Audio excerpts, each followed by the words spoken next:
So I just finished a great session with one of my clients. And one of the things we talked about is how oftentimes we create these subconscious narratives that we don't even realize we've created in our lives just based off of our personal experiences. I was using the example of how many years ago I worked at a youth jail. Excuse my hands. We did some henna painting yesterday, but I worked in a youth jail, and it was for youth between the age of 12 to 19. I would work with the youth as the psychologist in the jail. And one of the things I would do for the incoming, I don't even want to call them inmates, but these incoming babies, I would give them a questionnaire, open-ended questionnaire with about 20 questions on it, just asking things to get to better know them, asking questions about their hobbies, their interests, things of that sort. So one of the questions was, at the age of 25, I will be, and it was fill in the blank. It was an open-ended question. And I tell you guys, I was so devastated when repeatedly the response from so many of these young men would be in jail or dead. And I would sit there with them and challenge them on this. Like, why would you say that?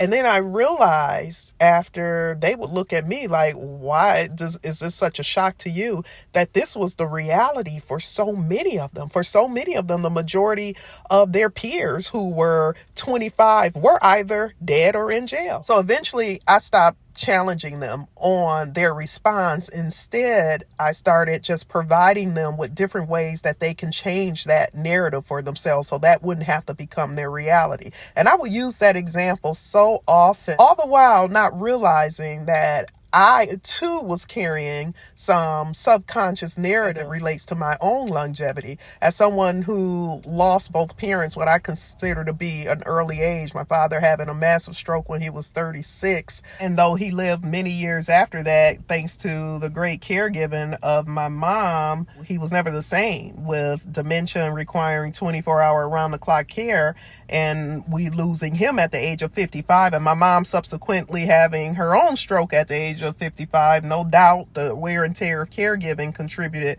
and us losing her in her 60s. It wasn't until my 40s that I realized that I too was carrying this narrative and this belief that I was not going to have a long life, that I was not going to live into my golden years just because this was the reality for my parents. So all those years I spent challenging those young men, I didn't realize I needed to challenge my own beliefs too. So this false narrative I had explained so much of just how I was even living life, just with this urgency that everything needed to be done and everything needed to be done right away because there wasn't enough time. So when I realized I had this narrative and realized how it was impacting my life, my quality of life, my ability to really just settle into the joy of life and be present and be the moment, I had to do what I did with those kids.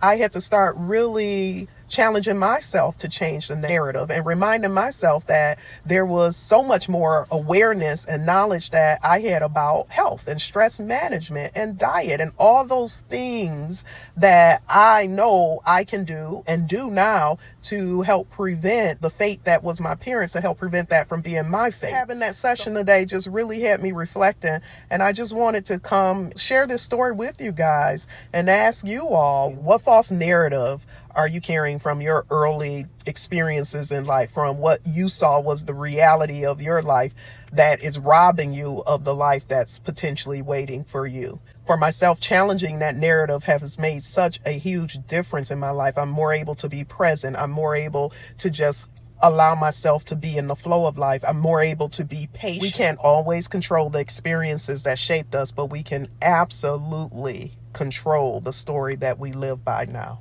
Our past may have written our rough draft, but we totally have control of the final edit.